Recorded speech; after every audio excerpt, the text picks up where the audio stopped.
At first I was just really interested in this, what I thought was a genre of music called Salvesen or Salvesen Army, but it actually has nothing to do with the organisation that we know as the Salvation Army. Some Vanuatu guys from the Maskelyne Islands, they invited me to the island, so I went back in 2009 and started asking questions and listening to performances and recording performances and so forth. And what intrigued me in the first place was that the repertoire was a set of late 19th century hymns, Victorian hymns. So I started to probe into where the genre came from, how it was established, what its creative parameters were, and so forth.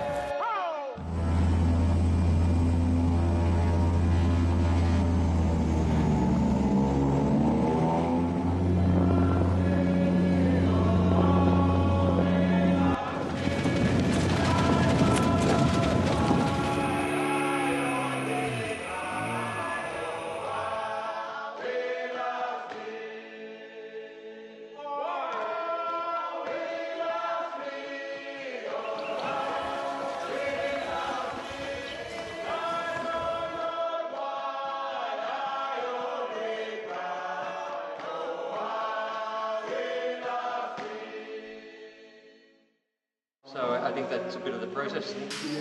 That's Bethlehem. Yes, Bethlehem. Bethlehem. This year, thinking about it a lot and spending a few days in the workshop, we've got so far 77 songs, so there's a lot more songs being recalled. And we're very lucky, Mo, we are very thanks to you when you got this idea that you have to come to, we bring it back. By the time I'd gone on the third visit and I was in conversations with Hideki once we were out on the island and we were listening to the music and filming it and recording it, I became interested in much wider questions, questions about vocal timbre and questions about improvisation in terms of harmony. And so we're talking about Western hymns that had been through quite a process over about 100 years, almost exactly 100 years. We were occasionally completely astonished by the sheer volume and the tightness of the harmonies and the kind of sound of rich overtones that they're singing inside this big concrete church produced. We're going to apply music informatics analysis to look closely at the overtone composition of the choral sound, and also we hope to learn something about the way the singers improvise. And we want to find out whether there's set ways to improvise or whether there's quite a bit of freedom. If his father-in-law was born in 1890, he could be born anywhere between 1910 and 1920. That's my guess.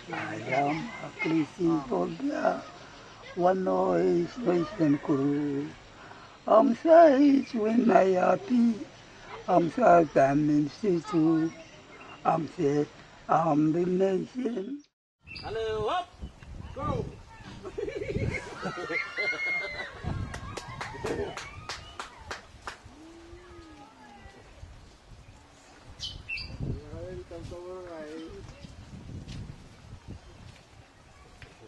Pretty good already. Expert. Keep going.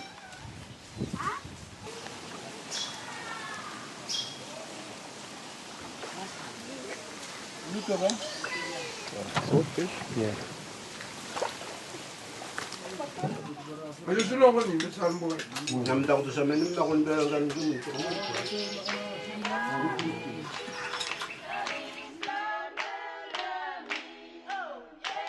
One of the other things ultimately that we're interested in looking at is how people learn new music systems, entirely new music systems. In this case, the system of tonality, or the one based on tonal harmony, which bears no relationship actually to their traditional music system. So we're curious about how they learn a new system and whether that system is aesthetically and emotionally sustaining for them. But we're also interested in the nature of human musicality more broadly. So how people become creative in a new system and the relationship between that expressed creativity in that system and how it's expressed in their own indigenous system as well.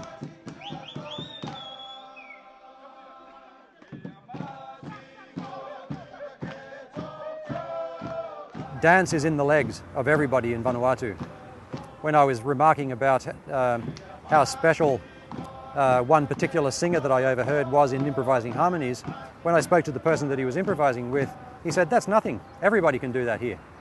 I suppose what you might call the innate musicality of people. And we're interested in seeing how we can learn about rediscovering our innate musicality, what potential we have as human beings by looking at the musicality and the creative musical abilities of the Maskelyne Islanders in Vanuatu. You know, some people say Vanuatu is one of the poorest and happiest places on earth. I think we can learn something important from them.